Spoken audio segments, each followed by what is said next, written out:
The refugee station floated in the darkness of space like a wounded animal. Horizon 7, they called it. A massive structure of metal and glass built to hold 10,000 souls. Now it held 60,000, and more ships arrived every hour. Yuna pressed her face against the window of her small cabin. Outside, she could see the dying light of a star system that no longer had planets worth living on. The Vethri homeworld was gone, not destroyed in war or burned by enemies. A black hole had drifted too close, pulling their world apart piece by piece over 3 terrible years. Billions of beings had fled. Millions had not made it. She had seen the images.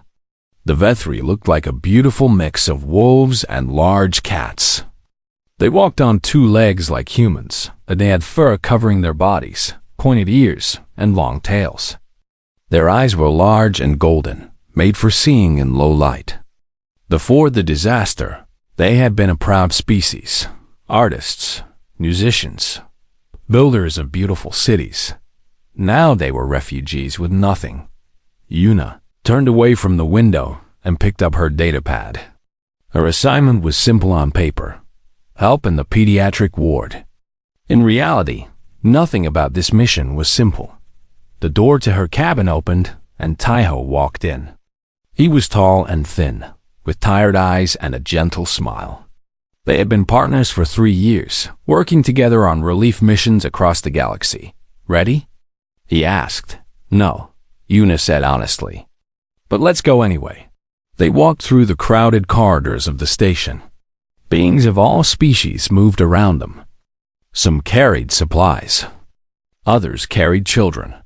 The air smelled of recycled oxygen and too many bodies living too close together.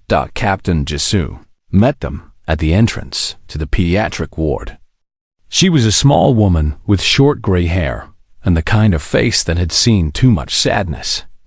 She commanded the human relief vessel Dandelion Seed, one of 17 ships that Earth had sent to help.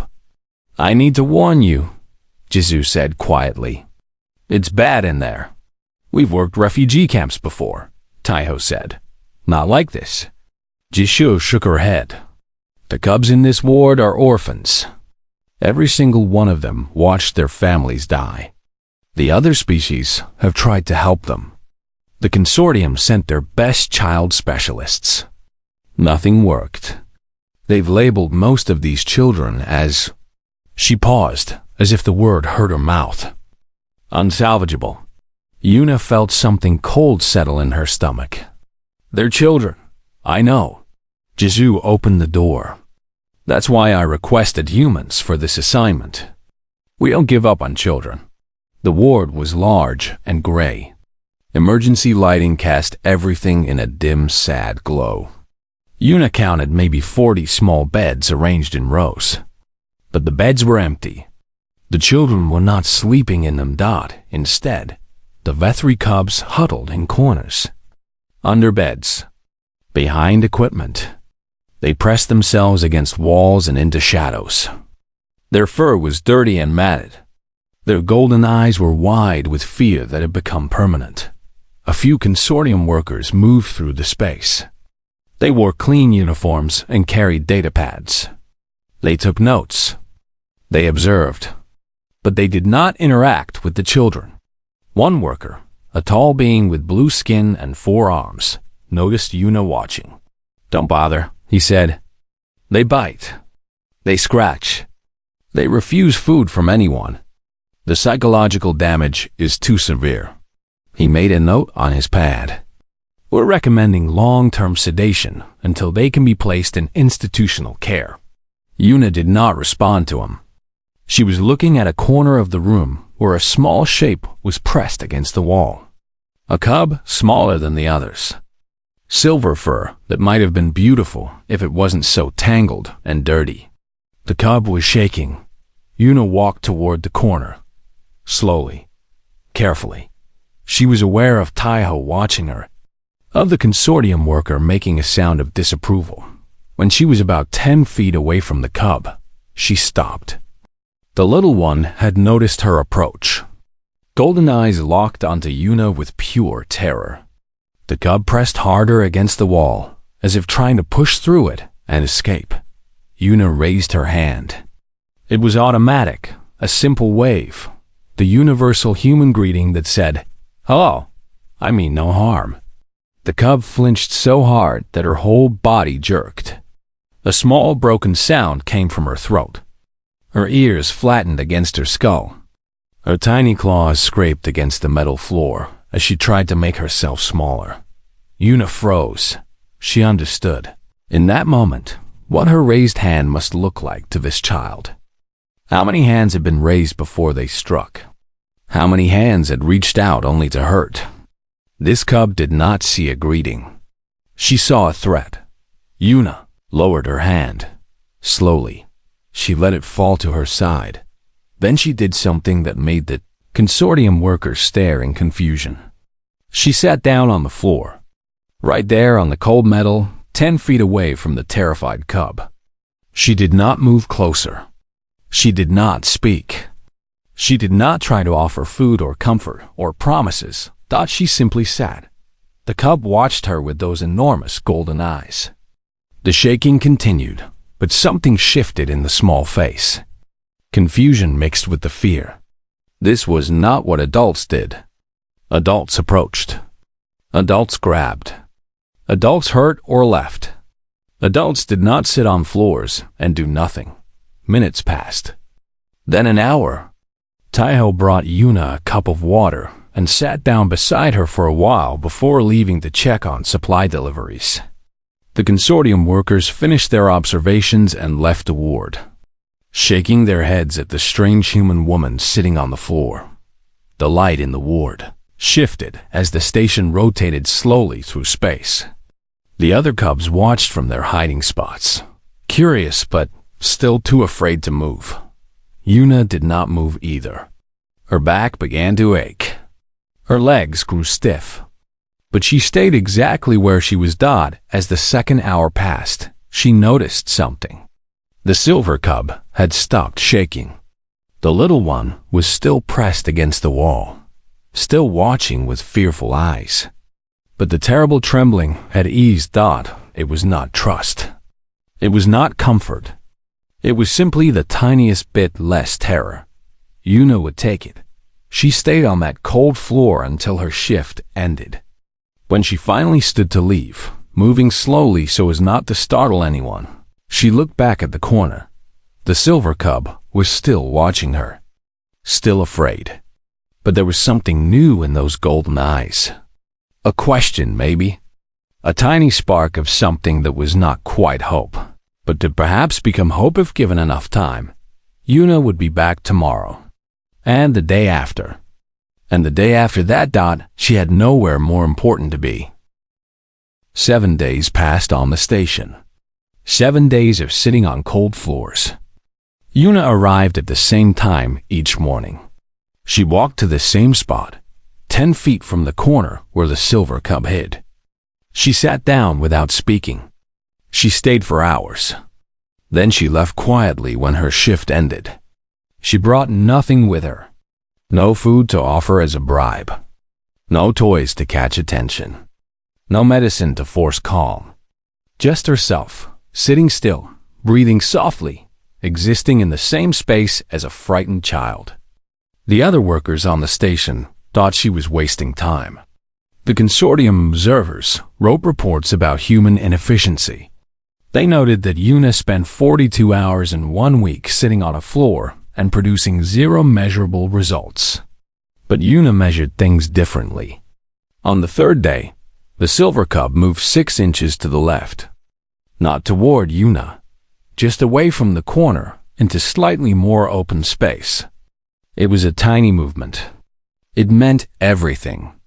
On the 5th day, the cub fell asleep while Yuna was in the room. Just for a few minutes. The little one jerked awake quickly, golden eyes flying open in panic. But for those few minutes, she had felt safe enough to close her eyes. On the 7th day, something new happened.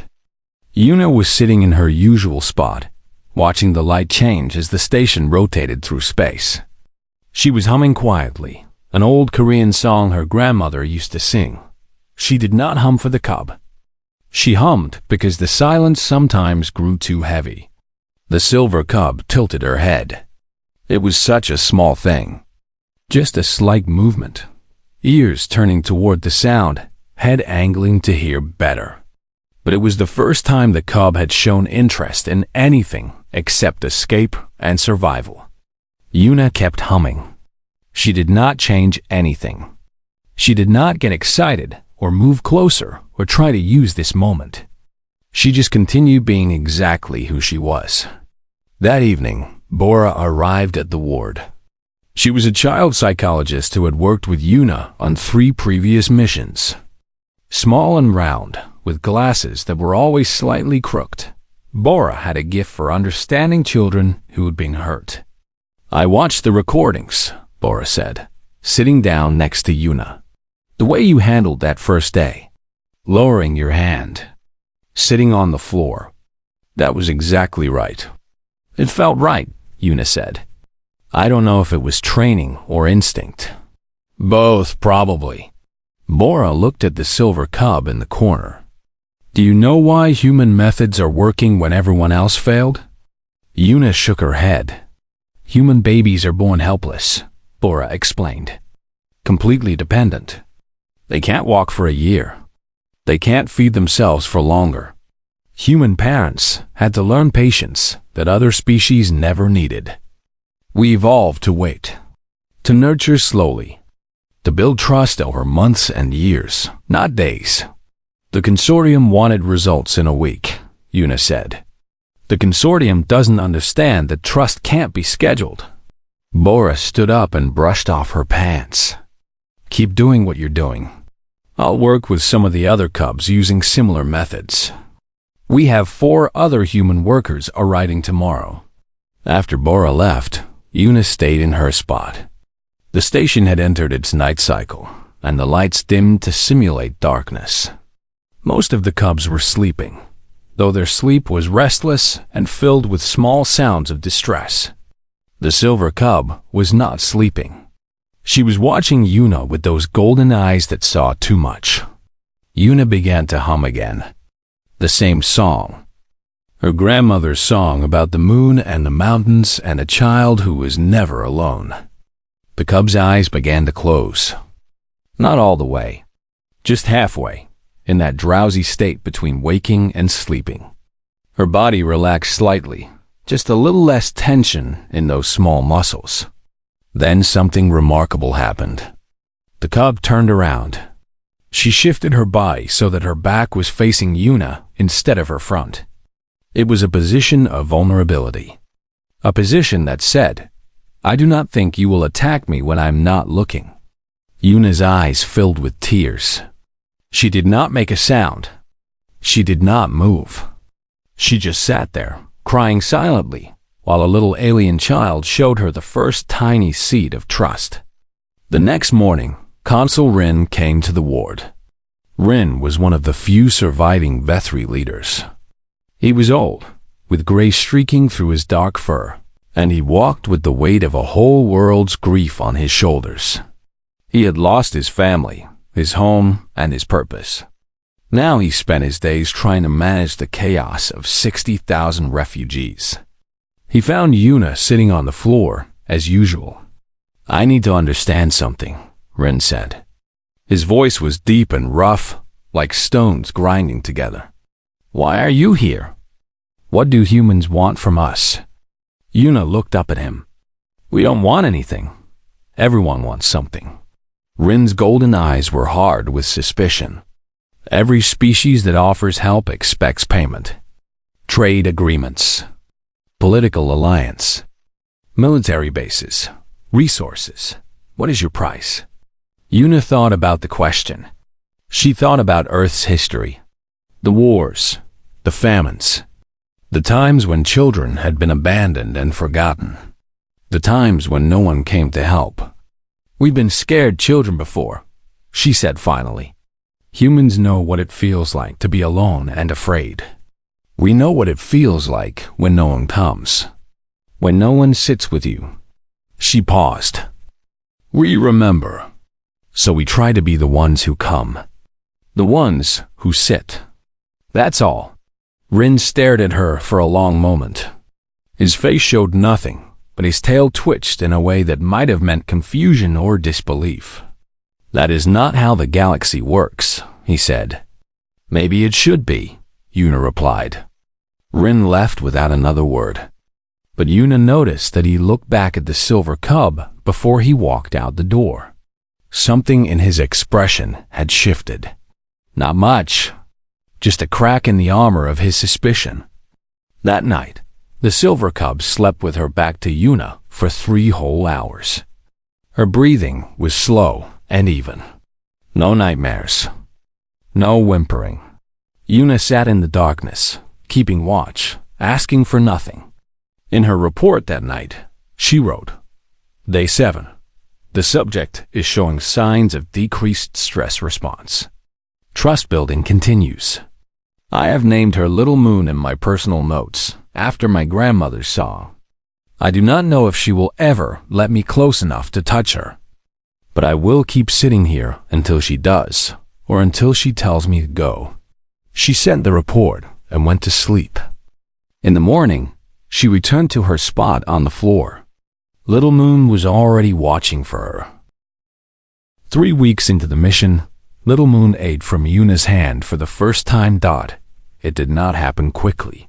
First, Yuna placed food on the floor and moved away. Then she placed food and stayed sitting 5 feet back. Then 4 feet. Then 3. Each day, a little closer. Each day, a little more trust. On the day it finally happened, Yuna held out a small piece of nutrient bread in her open palm. Her hand did not move. Her body did not move. She barely breathed. Little Moon approached slowly. Her golden eyes never left Yuna's face, watching for any sign of danger. Her nose twitched, smelling the food and smelling the human. Her small body was ready to run at any moment. She took the bread from Yuna's hand so gently that Yuna almost did not feel it. Then she ran back to her corner and ate it there. Still watching, Yuna smiled. Progress was not always loud. Sometimes it was a small piece of bread and a quick touch of fur against skin. But not all progress was peaceful. Kale was an older cub, maybe the equivalent of a human 12-year-old. He had dark brown fur and a scar across his muzzle that spoke of violence in his past. Unlike the younger cubs, Kale did not hide in corners. He paced. He growled. He watched everything with eyes that burned with anger. Dawan, the young medic, tried to approach Kale on the 4th week. He moved slowly, spoke softly, did everything right. But Kale was not ready. Maybe Kale would never be ready. The cub attack had happened fast. Teeth and claws and screaming. Dawan fell back, arms raised to protect his face, blood already flowing from scratches on his hands. Other workers ran forward. Alarms sounded. Security was called by the time Yuna arrived. The situation had become something much worse. A consortium official stood in the center of the ward. He was a tall being with gray skin and too many eyes, and he held a weapon that hummed with energy. Behind him, 2 security guards had Kale pinned against the wall with restraining fields. This animal attacked the worker, the official declared. Protocol requires immediate termination of dangerous subjects. He's a child, Yuna said. She pushed through the gathered crowd until she stood between the official and Kale. He's not dangerous. He's traumatized. He drew blood. He could have killed your medic, but he didn't. Yuna kept her voice calm even though her heart was pounding. Dawan is fine. A few scratches. Nothing serious. This time, the official's many eyes blinked in sequence. Next time could be different. The protocol is clear. Dangerous subjects must be removed for the safety of the station. Yuna looked at Kale. The cub was struggling against the restraining field. Teeth bared, making sounds of rage and fear that were hard to tell apart. His eyes met hers for just a moment. Behind all that anger, she saw what she had seen in Little Moon 3 weeks ago. Terror, pure. Broken terror. Let me try something, Yuna said. This is not the time for human sentiment, the official replied. Let me try. Yuna turned to face him fully. What do you lose by waiting 5 minutes? If I fail, you can proceed with your protocol. But give me a chance. The official made a sound that might have been annoyance, but he lowered his weapon slightly. 5 minutes. Yuna turned back to Kale. She took a deep breath. Then she did something that made everyone in the room stare. She sat down on the floor. Right there, in the middle of everything, with security guards and officials and frightened cubs all watching. She sat down, crossed her legs, and looked at Kale without speaking. The cub stopped struggling. His growling quieted. Confusion replaced some of the rage on his face. I'm not going to hurt you, Yuna said softly. No one is going to hurt you. Not while I'm here. Kale did not respond. His body was still tense, still ready to fight. At that moment, Hyan arrived. He was the chef who ran the human relief kitchen, a man with big hands and a bigger heart. He moved quietly for someone his size. In his hands, he carried a container of warm broth. Without saying anything to anyone, Hyan walked past the security guards. He placed the container on the floor about 6 feet from Kale. Then he nodded once, turned around, and walked away. No demands. No conditions. Just an offering of food to a hungry child. The official made an impatient sound. This is ridiculous. Food will not solve anything. But Kale was staring at the container. His nose twitched. The smell of the broth filled the air, warm and rich. When had he last eaten something that smelled like that? When had someone last given him food without wanting something in return? The restraining fields flickered and died. The security guards stepped back at a signal from the official, who seemed curious despite his impatience. Kale stood frozen. He could run. He could attack. He could do anything. Instead, he sat down. Right there, across from Yuna, he sat on the cold metal floor. His legs folded under him. His claws retracted. His ears, which had been flat with anger, slowly rose to their normal position. Then he began to cry. The sounds that came from him were unlike anything Yuna had heard before. Deep, broken sobs that shook his whole body. All the rage that had been holding him together melted away, and underneath it was just a child who had lost everything and had been fighting to survive ever since. Yuna did not move toward him. She stayed where she was, giving him space to feel what he was feeling. Tears ran down her own face, but she did not wipe them away. The official watched for a long moment. Then, without saying anything, he holstered his weapon and left the ward. The security guards followed. The 5 minutes had passed long ago. No one mentioned termination again. Kale cried for almost an hour. When he finally stopped, exhausted and empty, he reached for the container of broth. His hand shook as he lifted it to his lips. He drank all of it. Yuna stayed sitting on the floor until Kale fell asleep. Other human workers came and went, checking on the other cubs, speaking in soft voices. Little Moon watched everything from her corner with wide eyes. Moran, the social worker, knelt beside Yuna late in the evening. How did you know that would work? She asked quietly. Yuna shook her head. I didn't know. I just knew that fighting him would make things worse. He expected violence. He expected punishment. When he didn't get those things, he didn't know what to do with all that anger. So you gave him something else, Moran said. You gave him space to stop fighting. Yuna looked at Kale, sleeping peacefully for perhaps the first time since his world ended. Everyone's tired of fighting eventually, she said.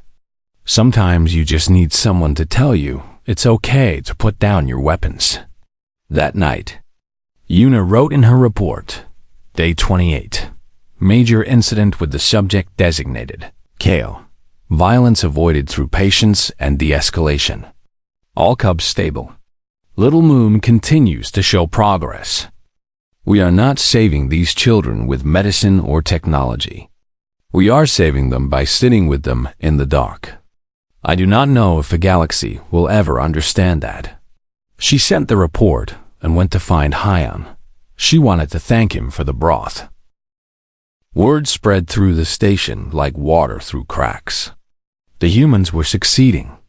The cubs that every other species had given up on were responding to strange methods that involved sitting on floors and offering food without expectations. The children were sleeping better, eating better. Some of them had even started playing. Director Vex called a meeting. Vex was an insectoid being with a hard shell and clicking mandibles. He represented the Galactic Consortium, the organization that managed refugee operations across known space. He was very good at numbers and efficiency and protocols. He was not very good at understanding things that could not be measured. "We need to discuss the human methods," Vex announced. His voice buzzed like a machine. "Your results have been documented. 16 cubs previously marked as unsalvageable are now showing signs of recovery. We want to implement your techniques across all refugee pediatric facilities." Ambassador Yunji sat across from him. She was a senior diplomat with silver hair and calm eyes. Earth had sent her when it became clear that the situation on Horizon 7 was becoming complicated. "I appreciate the interest," Yunji said carefully, "but I don't think that's possible." Vex's mandibles clicked in surprise. "You refuse to share? This is not consistent with humanitarian principles. It's not about sharing. It's about understanding what we actually do." Yunji leaned forward. "Director Vex, what the humans do is not a technique. It cannot be written in a manual. It cannot be taught in a 3-day training course. Explain." "We build relationships." Yunji chose her words slowly. "We sit with frightened children until they feel safe. That takes time. Different amounts of time for different children. Some of our workers have been sitting with the same child for 2 months with only small progress. There is no schedule. There is no efficiency." "That is unacceptable," Vex replied. "The consortium requires measurable outcomes and reproducible methods. Surely there must be a system." Yunji shook her head. "You cannot scale love, Director. You cannot mass-produce trust. Each child needs individual attention from someone who genuinely cares about their well-being. Not someone following a protocol. Someone who actually cares." Vex was silent for a long moment. His eyes, all 12 of them, blinked in a pattern that might have meant confusion. "This is inefficient," he said finally. "Yes," Yunji agreed. "It is. Caring for broken children is inefficient. It takes time and energy and produces no profit. That's why so many species don't bother. That's why your protocols recommend sedation and institutional storage." She paused. "Humans believe that every child deserves better than efficiency." The meeting ended without resolution. Vex returned to his reports, still trying to find a way to turn human compassion into a reproducible system. Meanwhile, in the pediatric ward, something wonderful happened. Little Moon spoke. Yuna was sitting in her usual spot, humming her grandmother's song. It had become a ritual between them. Every day, the same song. Every day, Little Moon listened with her head tilted and her ears turned toward the sound. On this day, Little Moon did something new. She opened her mouth and made a sound. Ma. Yuna stopped humming. Her heart stopped beating for just a second. Little Moon said again. The word was shaky and uncertain, formed by a mouth that was not shaped for Korean sounds. But the meaning was clear. Mother. Yuna did not know when she started crying. She did not remember moving. But suddenly she was only 3 feet from Little Moon, closer than she had ever been, and the silver cub was not running away. "I'm not your mother," Una whispered. "Your mother was probably wonderful. I could never replace her." Little Moon looked at her with those golden eyes that held galaxies of sadness and the smallest star of hope. "Amma," she said a third time. Then she took one step forward, and another, until she was close enough to touch. Una held perfectly still. She did not reach out. She would never reach out first, not after that first day when her raised hand had caused such fear. Little Moon pressed her small furry head against Una's arm. The touch was light, barely there, but it meant everything. It meant, "I trust you." It meant, "I choose you." It meant, "I am not alone anymore." Una very slowly raised her hand. She moved like the air itself, giving Little Moon every chance to pull away.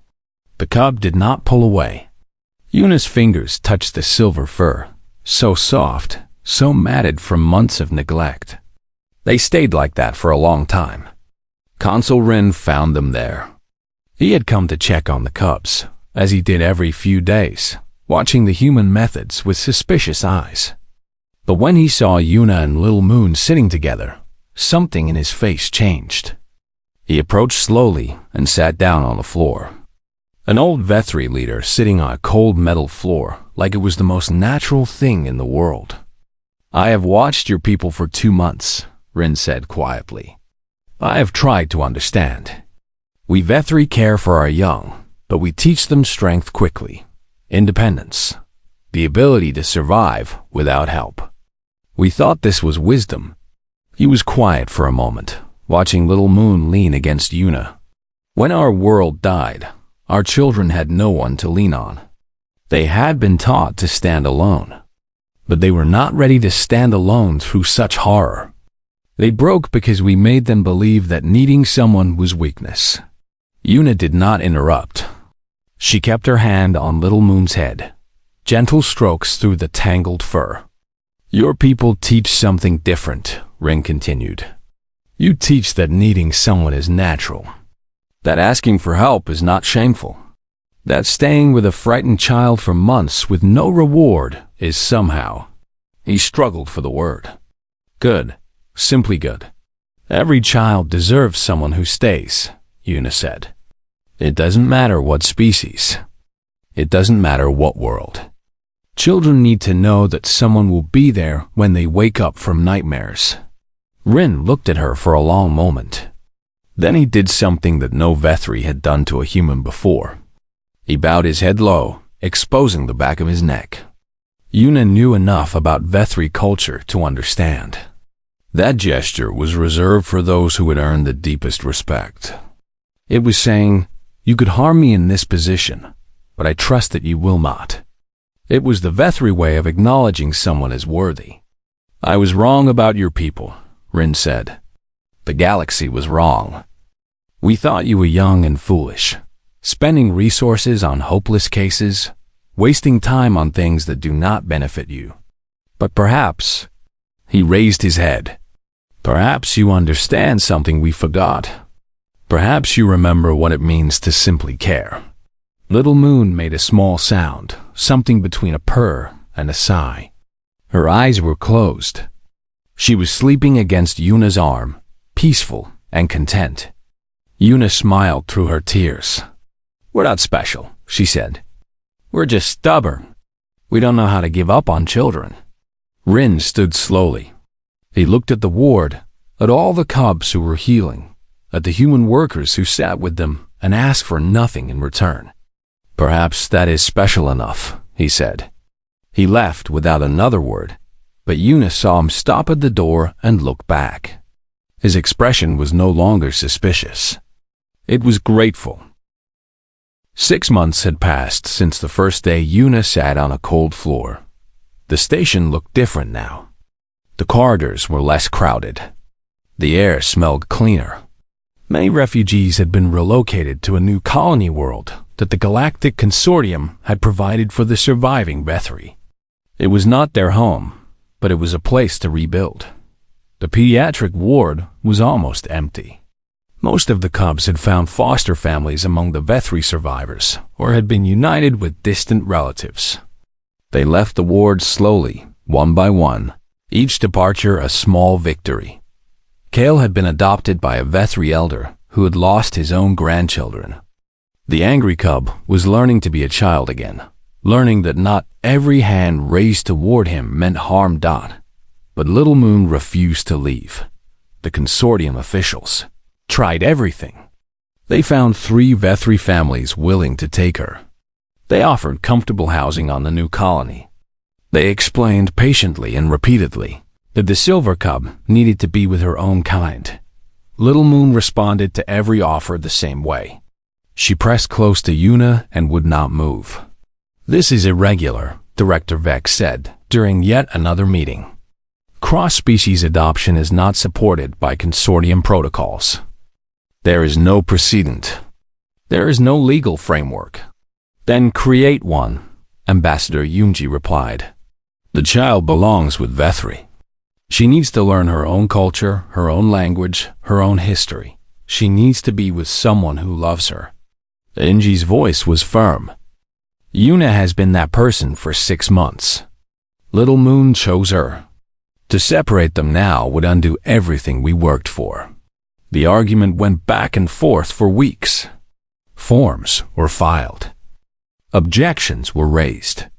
Bureaucrats on a dozen worlds debated whether a human could legally be the parent of a Vethri child. Through all of it, Yuna and Little Moon waited.